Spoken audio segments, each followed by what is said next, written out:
Artbit, we talk about the future tense of art. I'm Giovanna, the host to talk about the future of Web3. If you like our episode, share and like with your love. Sitting on architecture and landscape, craft chairs by an iconic architect. In this episode, I met Ted Galante at ICFF. His Manhattan chair immediately grabbed my attention. He made multiple layers of map and made the layers with the layers of history. The chair tells the story through its time-captured design. I interviewed Ted Galante. He is a critically recognized American architect. Both his buildings and furnitures have been the subject of a national and internal design award and have been published widely in several periodicals and books.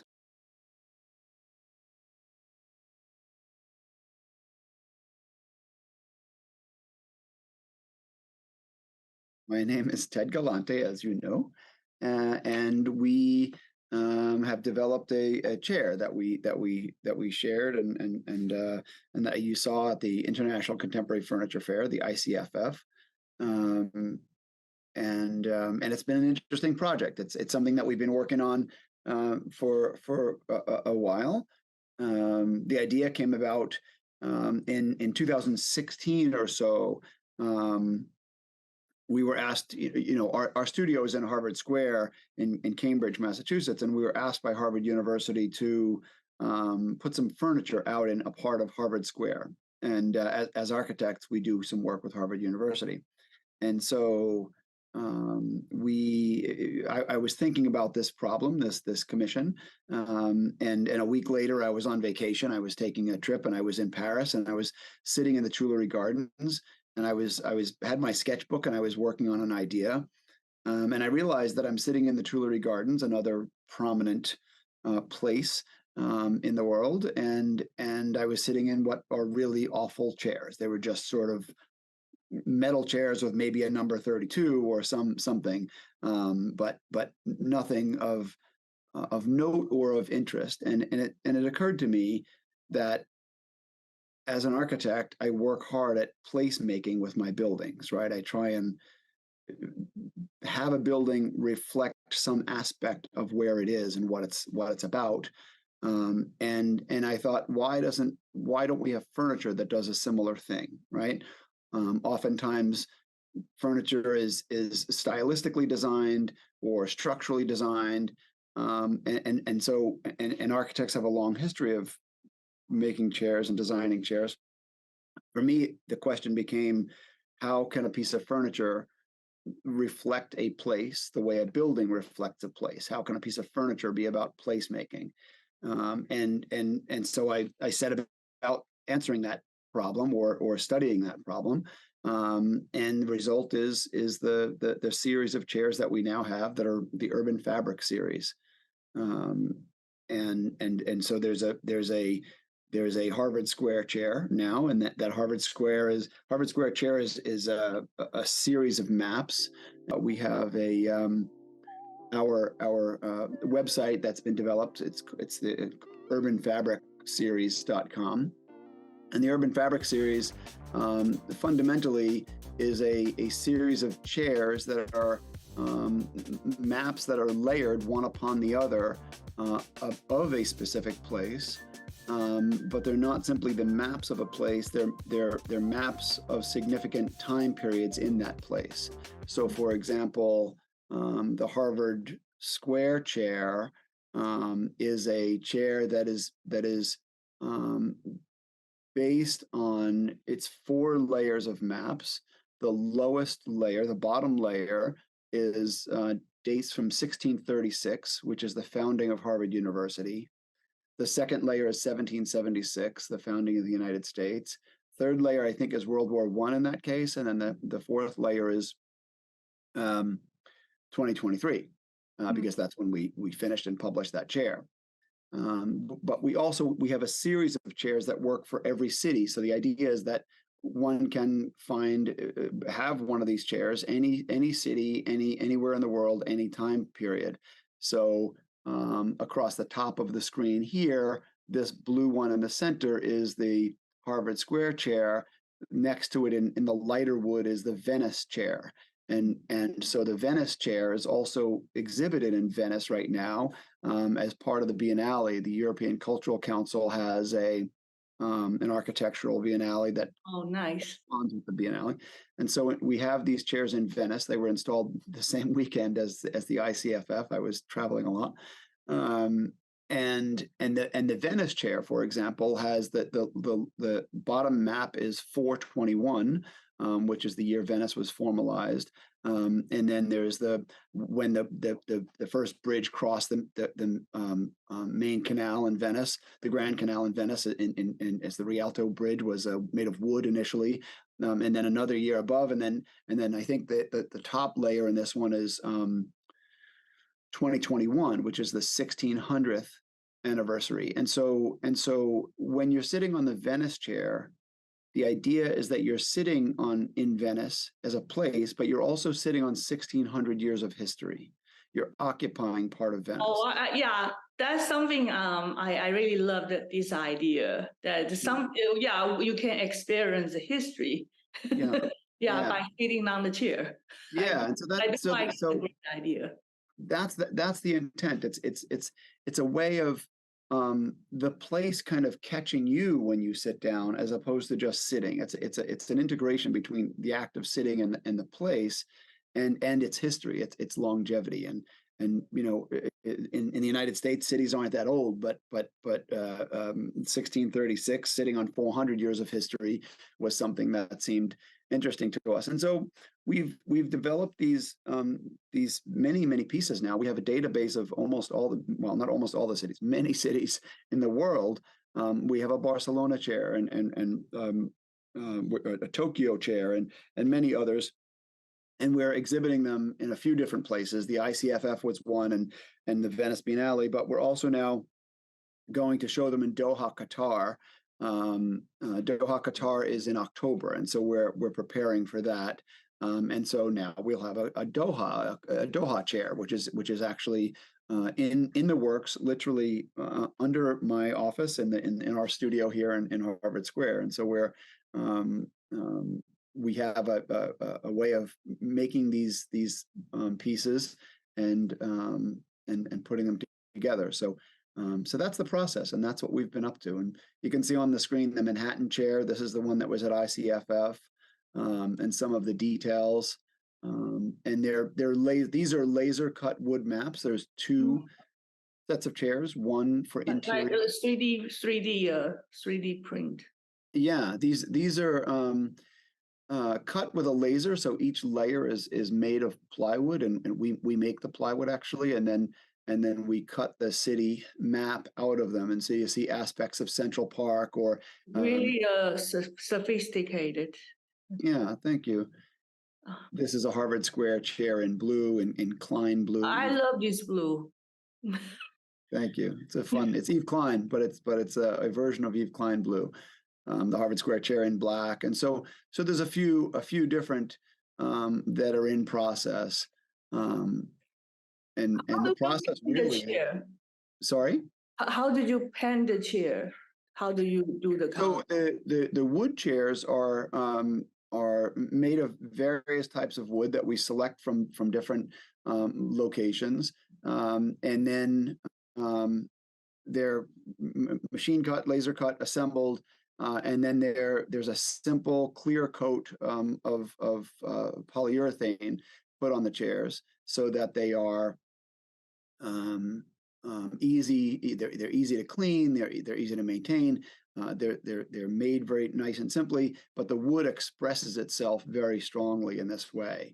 The aluminum chairs and the wood chairs are intended for interior use, right? The idea is that I can imagine a dining table with 9-10 chairs around it, and one chair is from Paris, and one is from Beijing, and one is from Tokyo, and one is from Mexico City, and the people at that dinner party are sitting in those cities and talking from maybe the geopolitical, socio-political conditions of that country and of that place or of that city, and having a conversation about that. And it would be a really interesting. Yeah, sitting on the metropolitan cities. Yeah, yeah. The furniture engages into the dinner.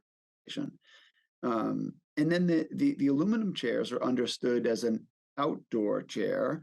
They're made of aluminum and really were the initial genesis of the project. And I see them being, used outside for outdoor cafes. Hopefully at some point in the Tuileries Gardens, once I introduce them to the city of Paris and see if the city would be interested in acquiring many of them. And those are layered aluminum. There are two. They become structurally stable once they're all assembled. The maps are fundamentally holding the chair together, and they become the structure that holds up up to 300-pound person. Right, they're very sturdy chairs. And so as the layers are built, there are two independent frames that are loose, and then the layers are applied, and the first layer goes on and it's not really stable, and the second layer goes on, it gets a little more stable, and by the time we get to the fourth layer and we've bent the metal in the proper orientation and fastened it in the proper way, all the compression and tension and movement of a person is contained and stabilized within the structure of the chair.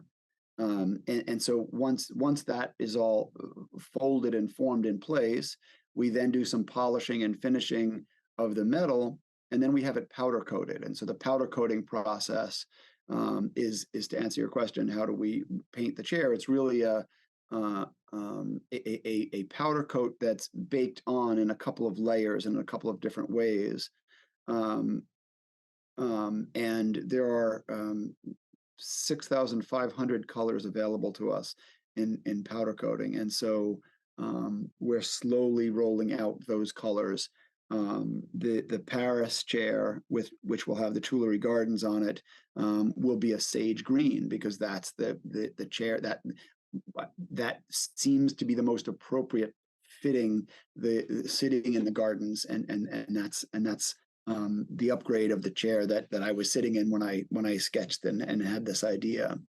The Doha chair, for example, will be a fiery orange and be more sort of reminiscent or evocative of the desert, for example. And so the intent is to try and bring some gravitas to what we color them with, how we color them, to speak a little bit more to the place.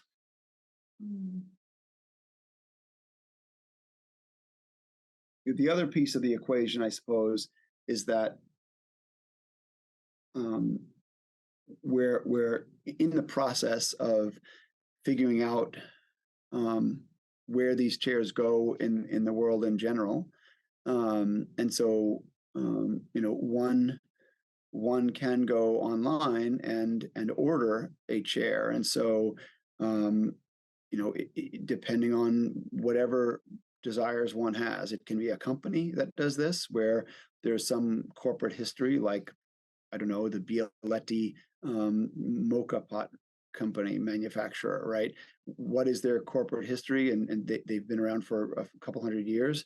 What is their history, and what are the cities, and what is the journey that they've taken? And so perhaps there's a chair that sits around the boardroom of a company like that, with that, where they're sitting on the company history about its location, where the first factory, where the founder was from, where the first factory was from, where they are now, where their corporate headquarters are. Every story, or every person, or every family, every person has a story to tell.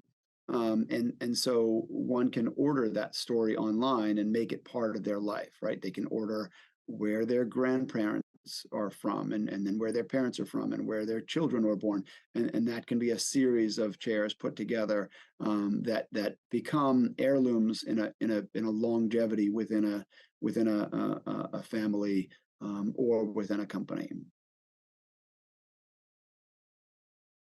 So there's a lot to work with. Actually, you can share the maps if you have that uh, uh, on your website. I have these, yeah. You can see here a little bit of the process, in fact, and so you start to see this is the one of the aluminum chairs being put together, and you can see the maps that are being assembled, and in this case, heated and bent to fit around the frame. You kind of get a glimpse of the aluminum frame here and the different layers of maps. So there's a lot of handwork involved. They're very Yeah. craft-worthy products. I personally grew up using my hands for everything. I knew how to make things at a very early age, and I knew how to draw. Do you have an assistant or you just? Oh yes. We have a team of people. We have a I'm the creative director, but we have a team of people that are. It's a lot of work. It's a lot of work, right? This happens to be me bending the chair. I don't bend all of them. Many other people do. This happens to me cutting one of the wood chairs, but I don't. Many people are doing this. And in fact, this part, the table saw work, was really exploratory to try and figure out the geometry and shape and size of the wood chair, and work through prototypes. Right, prototyping is something that just takes a lot of careful thinking and time and making and testing. But this process is we're now past the prototype process, and beginning to digitize this process. So some of this will be not done by hand, but will be done by a CNC, a computer numerical controlled system that we have, that will then help us build the frames faster, for example, right? But they're handcrafted, bespoke pieces, and so this is just part of that process. This is the chair. In fact, I think it's the aluminum chair here that's being powder coated at the powder coating factory. That's not us. We outsource that. We have a local vendor that takes care of that.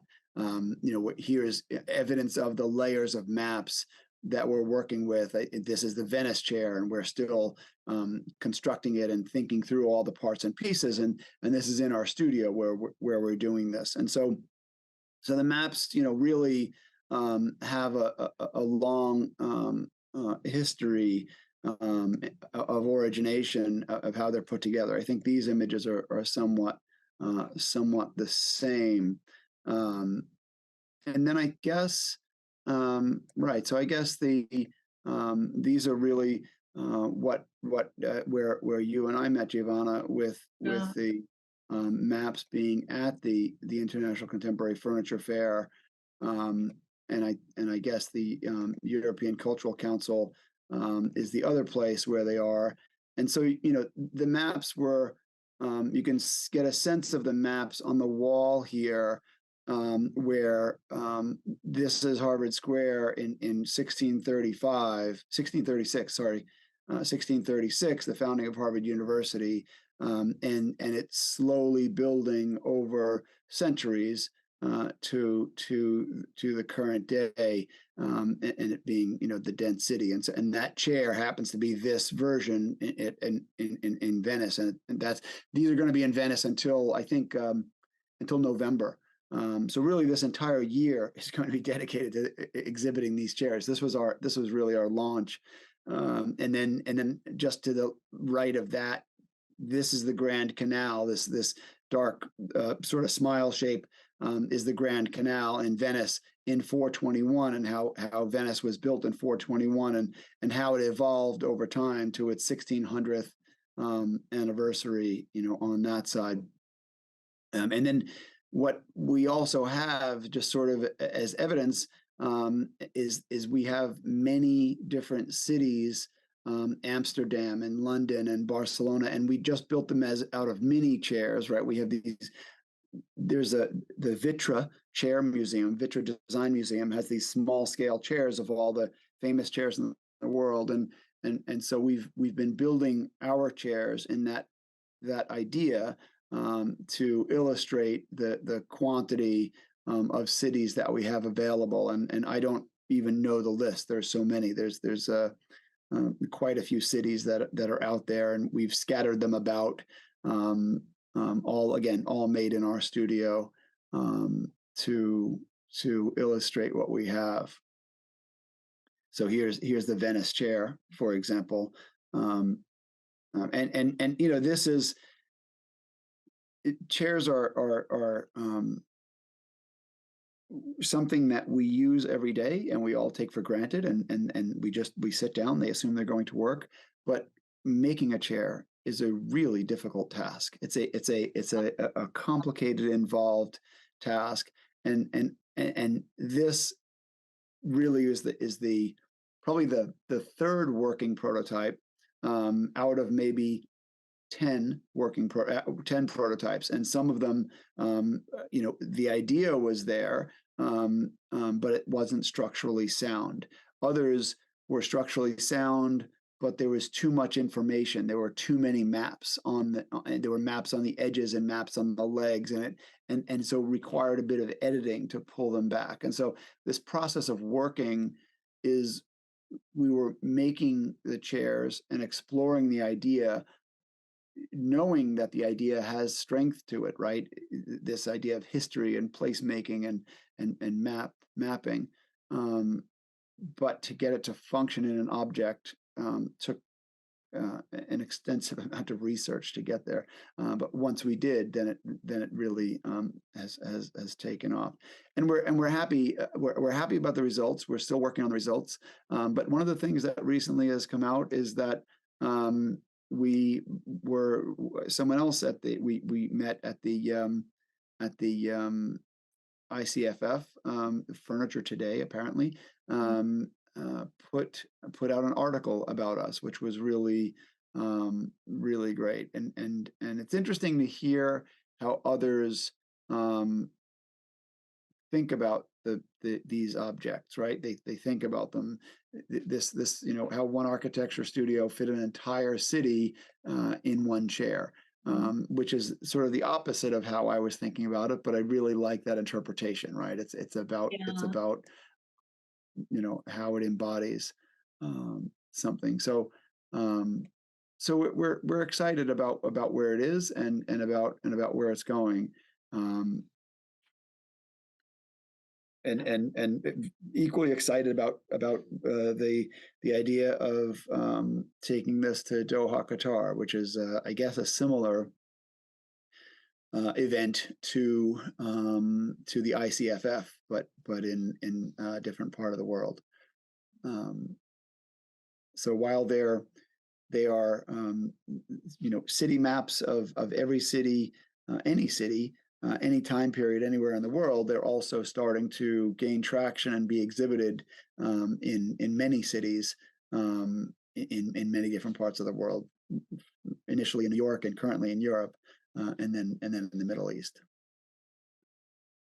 What is the approximately time to work for one chair? The time to make. It's a great question. So currently, one of the wood chairs really can be made in 2 days.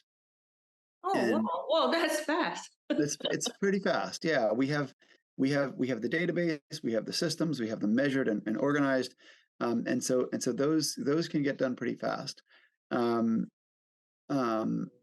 The aluminum chairs probably take 3 to 4 days, and then require some powder coating. So probably a total of 5 days. The powder coating is actually much faster. It's really spraying. Powder coating is interesting because the aluminum gets cleaned, and then a negative electrical charge gets put into the product, and then this powder gets sprayed, and it's attracted to the negative charge, and it only goes where the electricity is, and then the chair gets baked for a number of hours, and so that takes a day, right? The powder coating sort of takes a day. So right now it's 5 days for an aluminum chair, about 2 days for the wood versions. If the maps need to be customized or tailored for an individual or a corporation, that might add a little bit of time in production to adjust the maps and such. And that process is being studied and sped up in different ways. We're currently, as I said, taking the wood chairs from table saw work to digitized CNC work, which is computer numerical controlled work. And so that will happen much faster. And the aluminum chairs are probably going to go through a similar process. But at the moment, they're everything is handmade, and that's part of the ethos of the product right now. That we believe the handmade craft quality is important. It's very high, and so that's sort of where that timing is. So do you usually do the research yourself, or do you need your clients, they provide some information to you? No, I think the client really simply has to pick the city and tell us the time frame, and then we would do the rest from there. So and you know, there's a design consultation with the client that involves, you know, sort of a fun process of going back and forth and talking about what's possible and how to select different times and why. And we might show them a couple of options for how what was happening in different time frames and what the importance of those pieces might be, and be able to make the chairs to their specifications. We certainly would recommend colorways, and you know, 6,500 colors is a lot to choose from, and so we would make recommendations about how that might come about, and show samples, and there's a wide discussion that goes on. You can talk a little bit about Manhattan chair, the one I saw at the ICFF. Let's see if I can find an image. This is the Manhattan chair. Yeah. How did you get the idea from maps?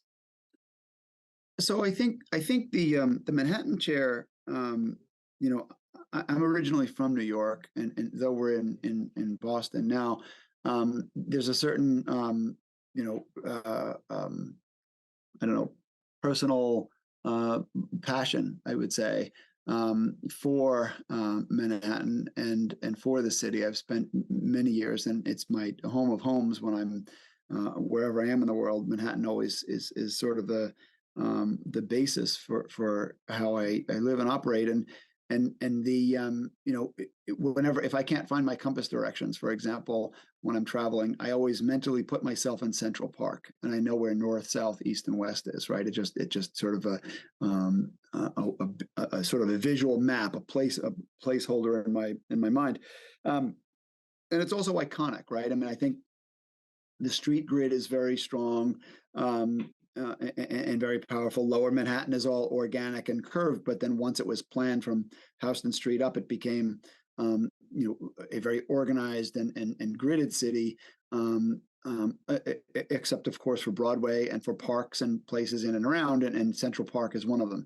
And so Central Park is a sort of iconic place in the center of the chair that really defines. It's the one organic piece that is within the overall grid, and so that seemed important to us. It's also Bryant Park, which is a tiny little park in within the grid, but it's this elegant little detail that shows up, and Broadway is there. I don't know if here's Broadway traveling along, and Columbus Circle down at 59th Street, and Broadway traveling. So there are little.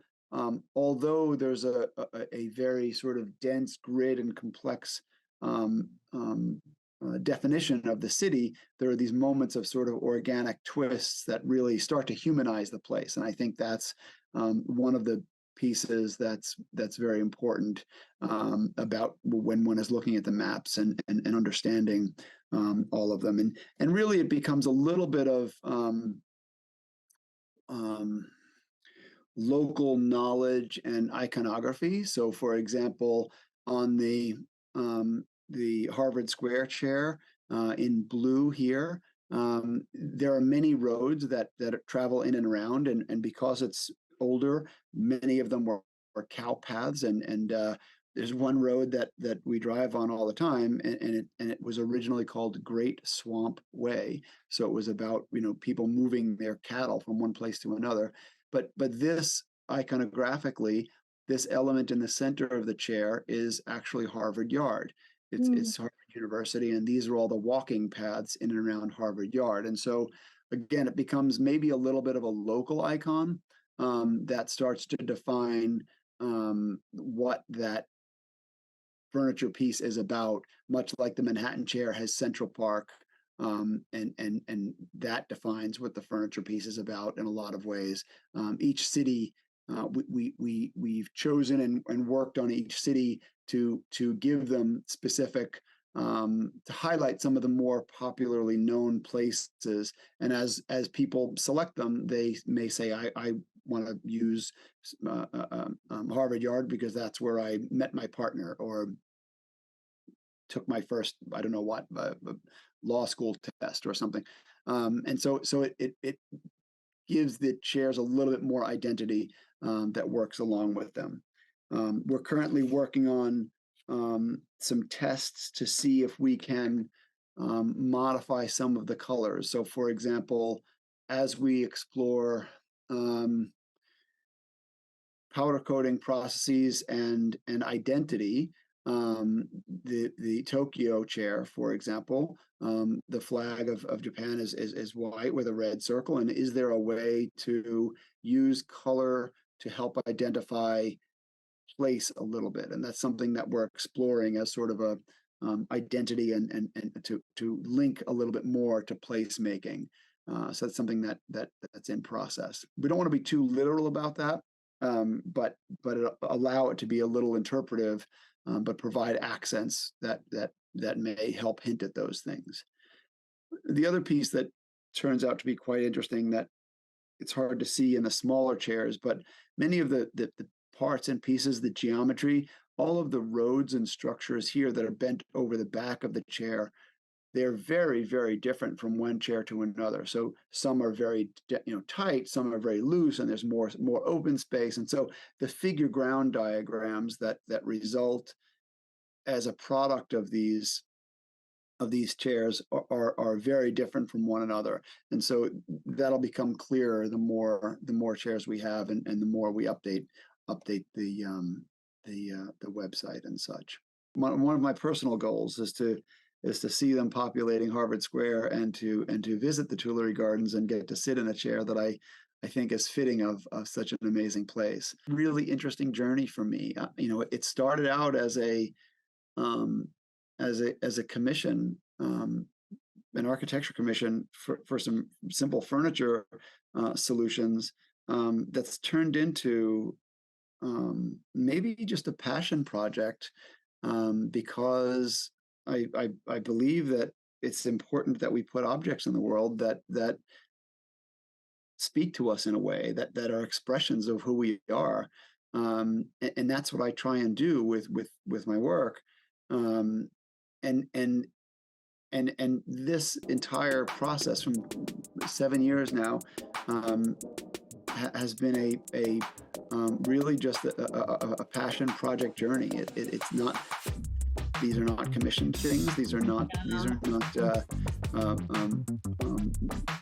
Harvard doesn't have these yet, but for me, it's a way of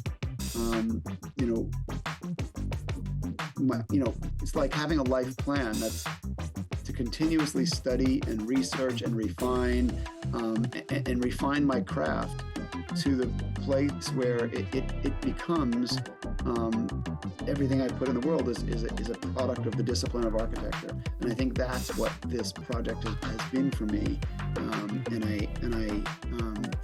I don't know if it's successful or not, But for me, it's successful and because it's fulfilling, and I think it brings up questions that are interesting for people. Well, you made it. You can see it, and now you showcase your chairs that you're already successful. In that regard, yeah. I mean, I think that's the idea seems to have grown a little bit, and so that feels successful to me. Yes.